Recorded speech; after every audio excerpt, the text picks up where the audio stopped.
स्वागत है online classes के अंतर्गत, जिसके अंदर हमने चर्चा कर रहे थे प्रथम अध्याय की भारत का वैभवपूर्ण अतीत, जिसके हमारे अब तक भाग 6 यानी कि पार्ट 6 अपने कंप्लीट हो चुके हैं।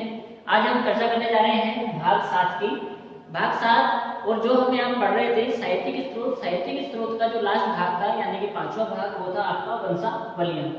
यानी कि आज जो हम यहाँ पे पढ़ेंगे चर्चा करेंगे वो वंशावलियों के बारे में ही करेंगे। इससे पहले की जो भी हमारे यानी कि 4 पार्ट थे साहित्यिक स्रोत के, धार्मिक साहित्य, धर्मेतर साहित्य, क्षेत्रीय साहित्य और आपका विदेशी साहित्य, वो चारों के चारों पार्ट हमारे कंप्लीट हो चुके हैं। जिन स्टूडेंट्स ने वो आपके यहाँ पार्ट है वो नहीं देखे हैं वो एक बार पीछे जाकर के यानी कि हमारे जो बाकी के पार्ट है वो देख सकते हैं और अपने नोट्स को पूरा तैयार कर सकते हैं। तो ठीक है, इसी के साथ हम बढ़ते हैं आज आगे अपनी आज की क्लास के अंदर। तो आज हमारी क्लास के अंदर शुरुआत करेंगे यहाँ पर वंशावलियों की। तो वंशावलियों के बारे में अपन यहाँ मैं आपको बता दूं कि वंशावलियों के अंदर आपका कोई भी छोटा क्वेश्चन नहीं बनता। यहाँ से अगर क्वेश्चन आता है तो डायरेक्टली आपके 4 मार्क्स का आता है। 4 नंबर का सीधा क्वेश्चन आपसे पूछा जाता है, जिसके अंदर आपसे पूछा जाएगा कि भारतीय साहित्य के अंतर्गत, भारतीय जो इतिहास है, भारतीय इतिहास के अंतर्गत वंशावलियों का क्या योगदान है, टिप्पणी लिखिए। ठीक है, अगर यहाँ से क्वेश्चन आता है तो डायरेक्टली आपके 4 नंबर का क्वेश्चन पूछा जाएगा कि भारतीय इतिहास के अंतर्गत वंशावलियों का क्या योगदान है, स्पष्ट कीजिए। तो उसके अंदर आपको देखना है कि इसमें क्या क्या लिखना है। तो वंशावलियों से रिलेटेड आपको इसके बारे में इसका अर्थ लिखना है, इसकी डेफिनेशन आपको देनी है। उसके बाद में कुछ प्रमुख आपके वंशावली लेखक हैं, किन वंशावलियों को किन के द्वारा लिखा जाता है, और फिर आपके लास्ट के अंदर दिया गया है इनका महत्व। तो डायरेक्ट हो सकता है आपसे ये क्वेश्चन पूछ लिया जाए कि वंशावलियों का क्या महत्व है, या एक तरह से ये पूछ लिया जाए कि वंशावलियों का क्या योगदान है। तो आपको पूरा का पूरा ऐसे वहां पर लिखना होगा। कंप्लीट ही आपके नोट्स है, इसके अलावा आपको इसके अंदर कुछ ही नहीं करना है। तो इसी के बारे में मैं चर्चा करेंगे। वंशावली पहले मैं आपको बता दूं, देखिए वंशावलियां जो आपके माइंड के अंदर एक बात आ रही होगी यहाँ पे वंश, कि वंश तो बोलिए राजाओं का होता है तो राजाओं की वंशावलियां होंगी, नहीं। ये जो वंशावली है ये आपके यानी कि किसी एक राजा की नहीं, किसी एक पार्टिकुलर किसी एक व्यक्ति की नहीं, बल्कि संपूर्ण व्यक्तियों की यानी कि एक वंशावली तैयार होती है। हमारी भी, आपकी भी, मेरी भी, सभी लोग यानी कि जो भी यानी कि एक तरह से मनुष्य है, हर मनुष्य की यानी कि कहीं ना कहीं पे यानी कि एक तरह से उसके परिवार का एक यानी कि आपका समुदाय का या जो भी उसका यानी कि एक समुदाय होगा, एक कबीला होगा, उसका कहीं ना कहीं एक वंशावली होगी। उस वंशावली के अंतर्गत उसके पूरे समाज और उसके परिवार की जानकारी हमको वहां पर प्रदान होती है। तो उसी प्रकार से जो वंशावली है, वंशावली के अंदर देखेंगे कि एक ऐसी आपकी क्या है, परंपरा है।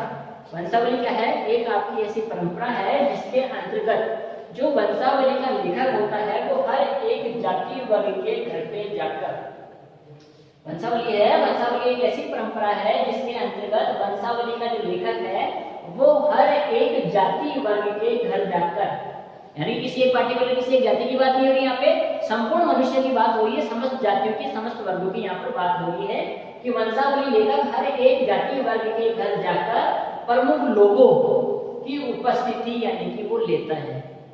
यानी कि कुछ प्रमुख यानी कि आपके वंशावली के लेखक हैं, जो भी अपन देखेंगे कि कौन कौन इनको लिखता है।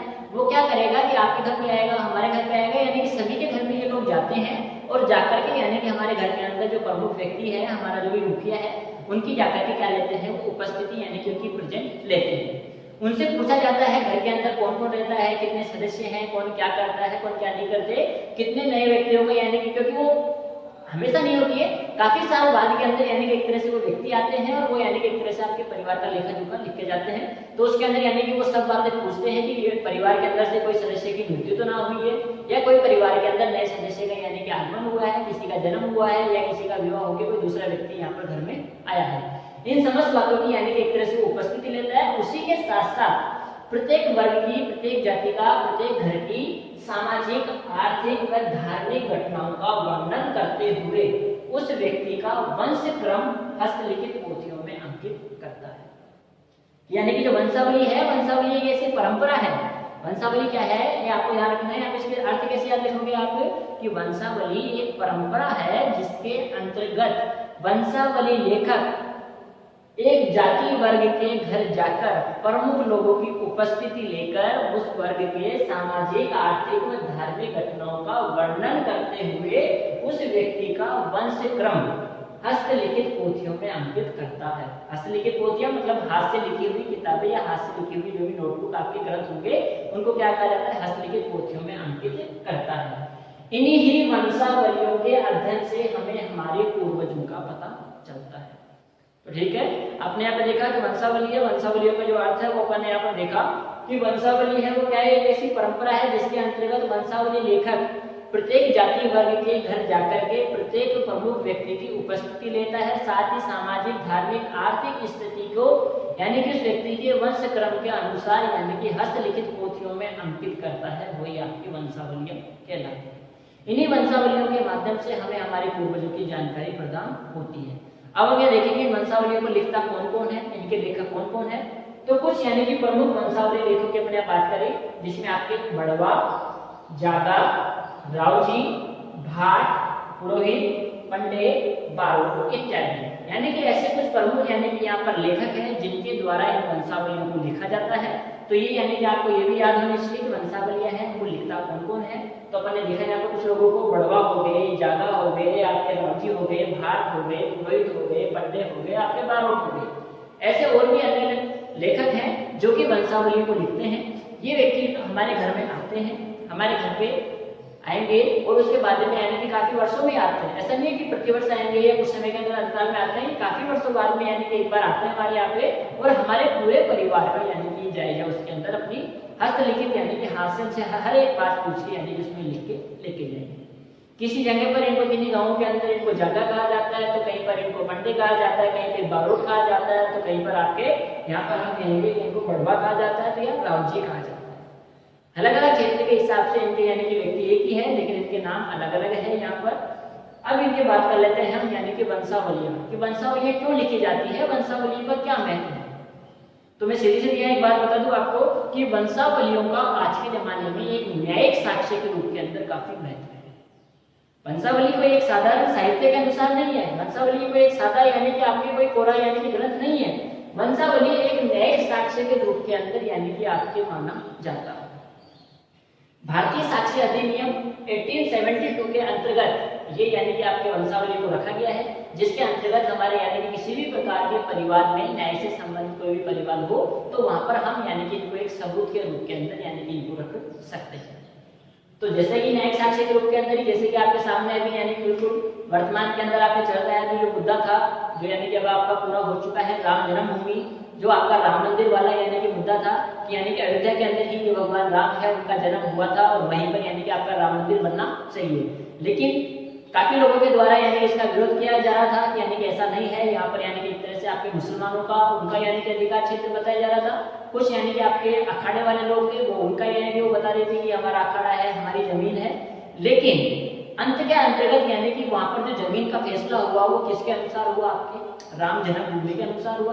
राम जन्मभूमि वहां पर बताई गई और उसी के अनुसार यानी कि किसके अनुसार, वंशावली के अनुसार, कि वंशावलियों को वहां पर यानी कि एक तरह से सबूत के रूप के अंदर वहां पर रखा गया और वंशावलियों के अंदर हमको ये उल्लेख मिलता है कि हाँ वहीं अयोध्या में राम जन्मभूमि में यानी कि राम का जन्म हुआ था। उसी आधार पर यानी कि राम जन्मभूमि है वो हिंदुओं के पक्ष में यानी कि उनको अलॉट की गई है। नेक्स्ट हम ये बात करेंगे प्राचीन एवं मध्यकालीन इतिहास की जानकारी हमको मिलती है। इन्हीं वंशावली के माध्यम से आपके एनिशिएंट एंड मिडिएवल इंडिया है उसकी संपूर्ण यानी कि उसकी जानकारी हमको मिलती है। ऑल डिटेल है वो हमको यानी किससे मिलती है, वंशावलियों से मिलती है। नेक्स्ट हमारे प्रत्येक जाति एवं प्रत्येक व्यक्ति के इतिहास का लेखन। ये कोई किसी एक पार्टिकुलर एक यानी कि किसी ग्रुप का नहीं है, कोई यानी कि ऐसे नहीं कह सकता कि हाँ भाई उस राजा का या किसी जाति का या उस वर्ग का। यहाँ पर प्रत्येक जाति प्रत्येक वर्ग यानी कि मैंने क्या कहा, हर एक व्यक्ति जिसका यहाँ पर इतिहास हमको देखने को मिलता है। इन वंशावलियों के अंदर आपका इतिहास भी देखने को मिलेगा तो मेरा इतिहास भी वहां पर देखने को मिलेगा, यानी कि हर एक व्यक्ति का इतिहास है वो इन वंशावलियों के अंदर हमको देखने को मिलता है। नेक्स्ट हम इसके महत्व की बात करेंगे, जहाँ पर कहा गया है कि समाज के आर्थिक जीवन पर लोगों के व्यवसाय का अध्ययन इसके अंदर देखने को मिलता है। कि जो यानी समाज की जो स्थिति है, आर्थिक जीवन है, आर्थिक पक्ष कैसा है, इकोनॉमिकल जो उनकी लाइफ है वो कैसी है, उन सभी बातों की जो हमें जानकारी मिलती है वो भी वंशावलियों से मिलती है। साथ ही साथ यानी कि समाज के अंदर जो लोग हैं उनका जो आर्थिक जीवन है वो कौन से व्यवसाय से चल रहा है या कौन कौन सी उनकी व्यवसायिक गतिविधियां हैं, उन सभी की जानकारी भी हमको वंशावलियों से मिलती है।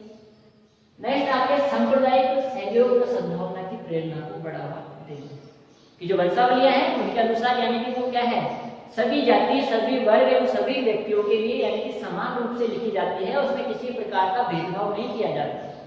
उसमें कोई छोटी जाति कोई बड़ी जाति नहीं होती, कोई गरीब और कोई अमीर नहीं होता। इसलिए हम कहते हैं कि जो वंशावलियां हैं वो सांप्रदायिक सहयोग और सद्भावना की प्रेरणा को बढ़ावा देती है। तो ये इसका अपन महत्व करेंगे।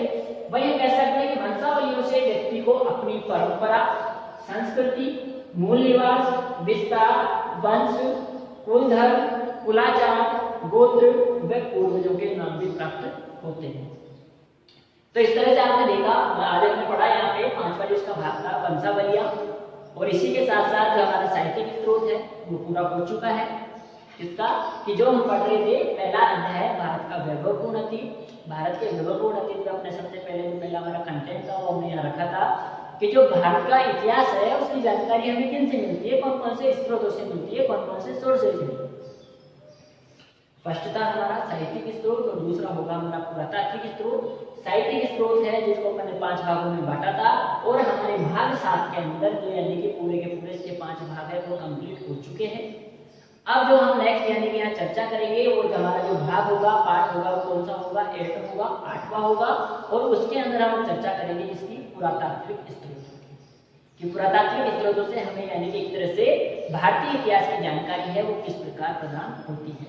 तो यहाँ पर जिस प्रकार से इसको 5 भागों में बांटा था साहित्यिक स्रोतों को, वहीं पे पुरातात्विक स्रोत है उनको भी इतने ही भागों के अंदर बांटा जाएगा, और वहां पर भी हम प्रत्येक भाग की, प्रत्येक वर्ग की अलग अलग यानी कि चर्चा वहां पर हमको करने को मिलेगी। सभी को वहां पर देखेंगे। आई होप आप सभी को ये अच्छे से समझ में आ रहा होगा।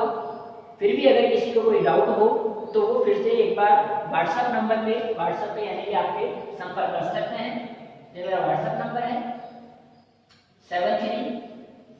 7300446663। ठीक है।